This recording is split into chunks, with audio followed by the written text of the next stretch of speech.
toolbar, we are going to create the shapes and generate a structure there. I will add a print there. Click on editing. Again I will make another shape here. So decrease its scale up. Now we will use the color into the patches. I will use that color here. Now we can select there.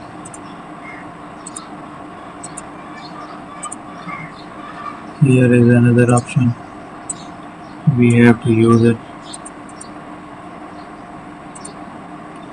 Also make another change there.